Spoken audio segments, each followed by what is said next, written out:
பள்ளியிலே இப்பொழுது ஆரம்பிக்கப்பட உள்ளது. இந்த விழாவிற்கு வருகை புரிந்துள்ள நமது வாழப்பாடி வடக்கு ஒன்றிய செயலாளர் மரியாதைக்குரிய அண்ணன் எஸ்.சி. சக்கரவர்த்தி அவர்களையும், நமது வேலூர் நகர செயலாளர் திரு என். சுப்பிரமணியன் நகர செயலாளர் அவர்களையும், வேலூர் பேரூராட்சி சேர்மன் திருமதி ஜெயசெல்வி பாலாஜி அவர்களையும், நமது பெற்றோர் ஆசிரியர் கழக தலைவர் சி. கருணாகரன் அவர்களையும், பெற்றோர் ஆசிரியர் கழக துணைத் தலைவர் ராமகிருஷ்ணன் அவர்களையும், பள்ளி மேலாண்மை குழு தலைவி திருமதி வாசகி ஜெகதீஷ் அவர்களையும், நமது வேலூர் பேரூராட்சியினுடைய துணை சேர்மன் திருமதி தேவியம்மாள் அவர்களையும் மற்றும் இங்கு வருகை புரிந்துள்ள அனைத்து கழக நிர்வாகிகளையும் வருகை வருகை என்று நமது தலைமையாளர் சார்பிலும் மாணவிகள் சார்பிலும் ஆசிரியர் சார்பிலும் வருக வருகை என்று வரவேற்கிறேன். அடுத்த நிகழ்வாக வந்திருக்கக்கூடிய விருந்தினர்களுக்கு இப்பொழுது நமது பள்ளியின் சார்பில் மரியாதை செய்யப்படுகிறது. மரியாதைக்குரிய தலைமை ஆசிரியர் அம்மா அவர்கள் ஒன்றிய செயலாளர் அவர்களுக்கு பொன்னாடை போட்டுவார்கள்.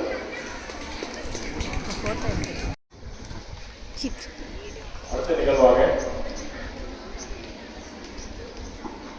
இந்த பெற்றோர் ஆசிரியர் கழகம் பள்ளி மேலாண்மை குழு பொறுப்பேற்று 4.5 ஆண்டுகளை கடந்து 5வது ஆண்டை நெருங்கி இருக்கிறது. இதில் பெற்றோர் 2021 பெற்றோர் ஆசிரியர் கழகம் பள்ளி மேலாண்மை குழுவும் பதவியேற்றதிலிருந்து நமது அரசு நம்மளுடைய மகளிர் மேல்நிலைப் பள்ளிக்கு பெற்றோர் ஆசிரியர் கழகம் மற்றும் இங்கு இருக்கக்கூடிய உள்ளூர் பிரமுகர்கள் மற்றும் நமது வேலூர் பேரூராட்சி செய்த நலத்திட்டங்களை இங்கே ஒரு நினைவு கூற இருக்கிறேன். ஏனென்று சொன்னால் இது வழக்கமாக நாங்கள் ஆண்டு விழாவில் தான் நன்றி கூறுவோம். ஆனால் இந்த ஆண்டு நடக்கிறதா இல்லையா என்று இதுவரையும் தெரியவில்லை. ஆனால் இப்பொழுதே நான் சொல்லிவிட ஆசைப்படுகிறேன். முதலில் பள்ளியை சுற்றி பள்ளி வளாகத்தை சுற்றி ஃபேவர் பிளாக் அமைத்து கொடுத்துள்ளார்கள். அதற்காக 10 வகுப்பறை கட்டிடத்திற்கு நவீனப்படுத்தப்பட்டுள்ளது. 4 புதிய வகுப்பறைகள் பின்னால் கட்டப்பட்டுள்ளது. 2 புதிய கழிவறை கட்டடங்கள் தெற்கு பக்கம் கட்டப்பட்டுள்ளது. அதே போல 3 ஸ்மார்ட் வகுப்பறைகள் கட்டப்பட்டுள்ளது. தெய்வ புலவராம் வள்ளுவருக்கு சிலை வைக்கப்பட்டுள்ளது. நமது தேசிய கொடி ஏற்றக்கூடிய இடத்தை மேம்படுத்தியுள்ளோம். ஒவ்வொரு ஆண்டும் 10 மற்றும் 12ஆம் வகுப்பு முதல் 3 இடங்களை பிடிக்கின்ற மாணவிகளுக்கு பரிசீலித்து நடைபெற்று இருக்கிறது. இதுபோல பல்வேறு ராமகிருஷ்ணன் அவர்களே, இங்கே சிறப்பு விருந்தினராக வருகை கொண்டிருக்கும் ராஜா அவர்களே மற்றும் அவர்களே,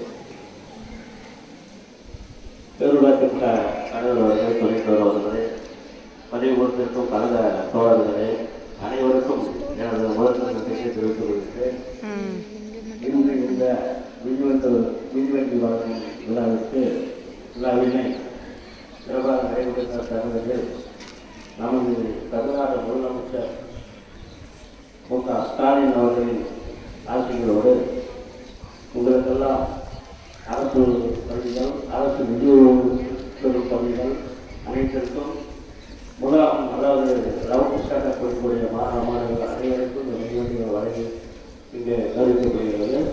மேலும் உங்களுடைய பயண நேரத்தை குறைத்து படிக்கும் நேரத்தை மிச்சப்படுத்தும் வகையிலே இந்த மின்வெட்டிகளை நம்ம தமிழகத்துக்கு தற்போது வழங்கி வருகிறது. நாங்களாம் படிக்கிற காலத்தில் இந்த ஒரு வசதியே கிடையாது. அப்போலாம் பார்த்தீங்கன்னாக்கா சுற்றுவட்டாரத்தில் ஒரு 10 கிலோமீட்டர் அளவுக்கு இந்த ஹைஸ்கூல் மட்டும்தான் இருந்துச்சு. இதில் மட்டும்தான் உயர்நிலைப் பள்ளி, மேல்நிலைப் பள்ளியெல்லாம் இருந்துச்சு. மற்ற எல்லா ஊருமே பார்த்தீங்கன்னாக்கா 5ஆம் வகுப்போடு நடுநிலைப் பள்ளி, உயர்நிலைப் பள்ளி, மேல்நிலைப் பள்ளி எல்லாமே வேலூர் மட்டும்தான்.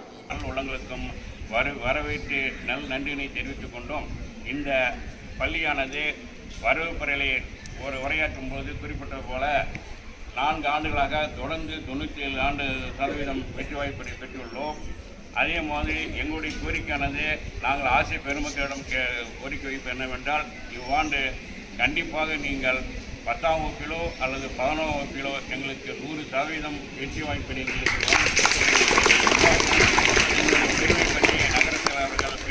விளக்கமாக கூறினார். அதோடு நான் ஒரு சில வார்த்தைகளை குறிப்பிடுகின்றேன். நாம் எவ்வாறு படிப்பை நாம் தொடர்ந்து 97% வாங்கி 4 ஆண்டுகளாக வருகின்றோமோ அதே போன்றே விளையாட்டுத்துறை கலை இலக்கியத்திலே நமது பள்ளியானது ஒன்றிய அளவிலே, மாவட்ட அளவிலே, மாநில அளவிலே பரிசு வாங்கியிருக்குது. அதுக்கு எடுக்கும் போது நம்முடைய பள்ளியோட சிறப்பு தமிழகம் முழுவதும் தெரிவிடுது. ஆகவே அதனுடைய இன்னும் மேலும் வளர்க்கும் பொருட்டு எங்களுடைய வடக்கு ஒன்றிய கழக செயலருடைய அவரிடம் எங்கள் நகர செயலகத்தின் சார்பாக ஒரு சின்ன கோரிக்கை வைக்கின்றேன். நம்முடைய நாடாளுமன்ற உறுப்பினர் திரு மலையரசனிடம் கேட்டு எங்களுக்கு ஒரு கலையரங்கம் கட்டி கொடுத்தால் நாங்கள் இன்னும் சிறப்பாக இந்த கலைத்துறை வளர்ச்சி வாய்ப்பாக இருக்கும். எனவே எங்கள் ஐயா அவர்கள் நீங்கள் எம்பியிடம் சொல்லி எங்களுக்கு நிதி ஒதுக்கீடு பெற்று ஒரு கலையரங்கம் கட்டி கொடுக்குமாறு ஆவணமாக கேட்டுக்கொண்டு எனக்கு பேச வாய்ப்பு நன்றி கூறி விடைபெறுகிறேன். நன்றி, வணக்கம்.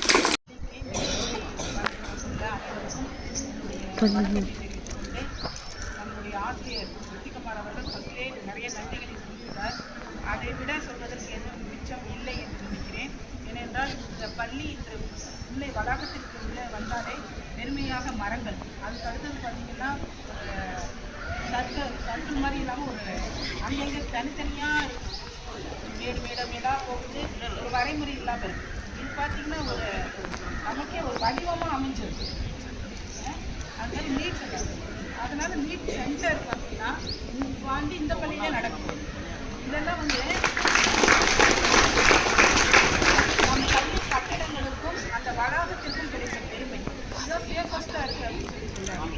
அந்த அளவு ஒரு நேர்த்தியாக நம்ம பள்ளியை அமைச்சிருக்கு.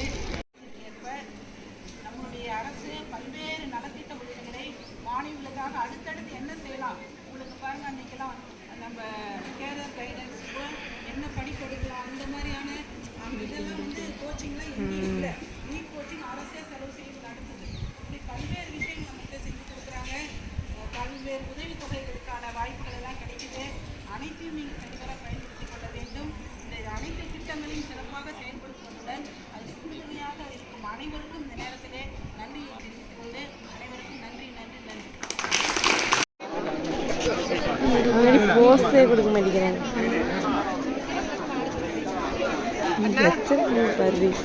அப்படியே வா,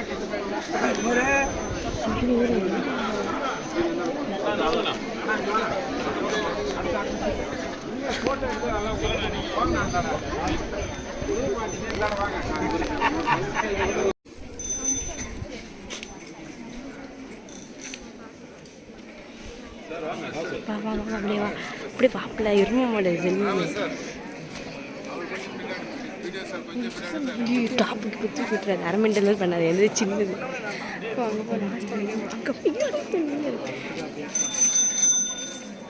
மெதுவா மெதுவா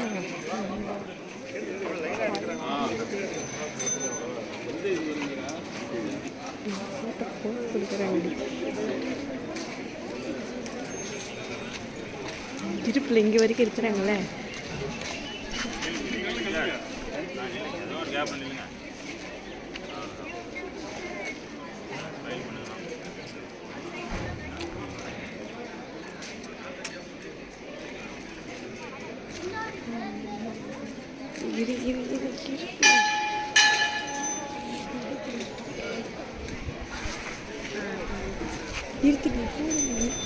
யாம்பில் வாப்பில் நீ பாட்டு கம்முன்னு அடிச்சே விடுவேன். வெயிட் பண்ண